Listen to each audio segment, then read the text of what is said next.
guys, hope you all are doing well. Real quick before we jump into the questions, I wanted to introduce you to the throwback shirt.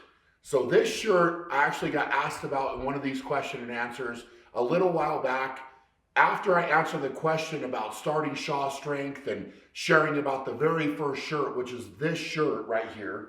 Actually, I have one from quite literally 15 years ago. So 2006 was the very first time that I printed these shirts. This is a 3XL, so not quite as big as the 5X that I'm in now, but that was the inspiration. It's the very first shirt I ever designed. It's how I got Shaw Strength started.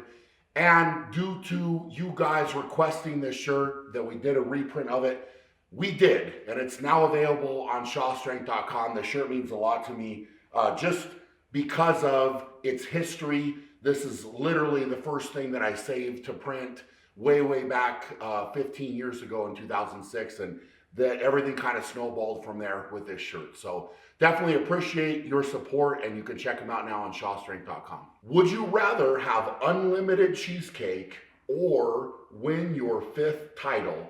I think it's obvious. And then there's a little cheesecake picture next to the comment. Now, out of those two, unlimited cheesecake is very appealing and something that does excite me, as you guys know, but the 5th title would surmount that, be better than that in quite literally every single way. So out of those two, 100% the 5th title. Will there be a Shaw Classic next year? What are the plans? Well, we have been working very hard behind the scenes. We have been looking at different venues. We've been talking through the back end, how it would work, what would work. I have checked into different dates with different promoters, and at this point, I can officially announce that the Shaw Classic in 2022 will be taking place the weekend of August 13th and 14th. We have more details coming your way, but it is set as far as the date goes. The venue is set. We'll share that with you very soon. But our plan is to have tickets for sale before Christmas so that you guys can get them for yourselves or for your loved ones or whoever you want to surprise with a ticket to the 2022 Shaw Classic. But we are very excited about that. Would you rather live with Eddie Hall for the rest of your life? Well, that sounds horrible. Or never be able to do strongman again? Boy, and that sounds horrible. Gosh, there's no right answer to that. That's a really terrible would you rather. I would say to that, as if I had to choose out of those two, I would, gosh, I don't even know. I mean, if it could be a house where there was like 2 separate wings, and you could lock the door and you could keep Eddie over here and I could stay in my wing of the house, I would go for that option as long as I didn't have to interact with him every single day, or I could choose when I wanted to interact with him and then send him away when I was done with him. That would be the answer. That would be the correct answer. What's your least favorite event you have ever done? For me, I would say that this is an easy one to answer, and my least favorite event, they did at the Arnold Classic in 2012. It was an axle clean only. So you had to pick the axle up from the ground, get it to your shoulders, and that counted as a rep. It was not an axle clean and press overhead. It was an axle clean only, and that is the event that I detached my left bicep on. I thought it was a terrible event going into the contest, and I very much still feel that way now after tearing my bicep, and I think, it's really good that they never brought that back because it was not a good event. Brian, considering the amount of injuries from the elephant bar, is there anything technique-wise you could adjust to reduce the risk of injury? Yeah, the elephant bar has not been kind to me, I will say that, and it's a very unique pull. It's a different pull as the bar comes off the ground, and looking back at a lot of video and asking different experts, I would say in the strength world about, what I could possibly do different. I think there's different ways to attack that. and train differently to make sure that when the bar comes off the ground, number one, I'm holding my position very well. And when the bar comes alive, if you will, off the ground, I'm not being thrown out of position and therefore trying to keep my hamstrings in a less compromised position. I think that's probably the biggest thing with that bar. And I think that, a big part of the reason that I have had problems is I only go to the contest. I don't train on that bar ever. I have to try to simulate it and then go into the contest and try to go after the biggest weights during the contest without ever learning kind of how to train on that bar, how it's going to react at certain weights, that type of thing. So other than potentially trying to duplicate that bar, which is something I have definitely considered, I think there are a few things that I've come up with training wise where I can change that, assuming that I see it again in a competition. Taking into consideration your long career as a strength athlete, what do you think is the best thing of being a strongman? Like the best part of being a strongman?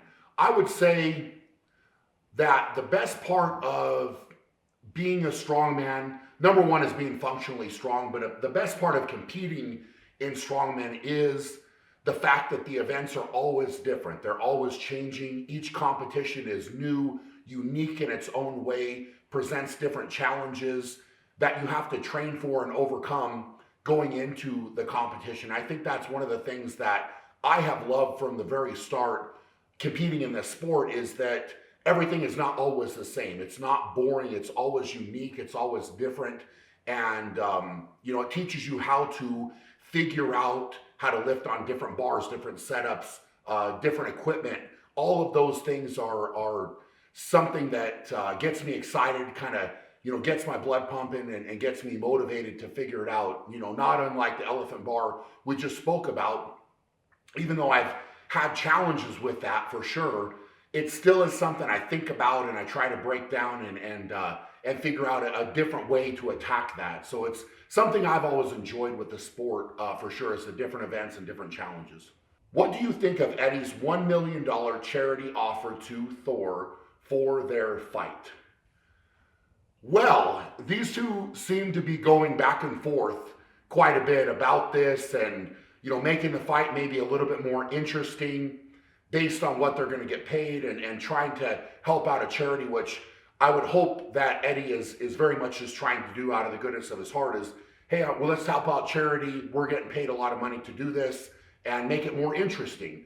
And then Hawthorne kind of came back and said, well, let's do the exact same amount to charity. And Eddie just said, well, okay, we can do that. I'll do that, but I'm going to take it up to like $1 million. So I have to do I think it was 200,000 each. And then $1 million, whoever loses then has to pay to the winner's charity. So Eddie upped the ante quite a bit with that counter. And I don't know if Hawthorne will come back, what he will say.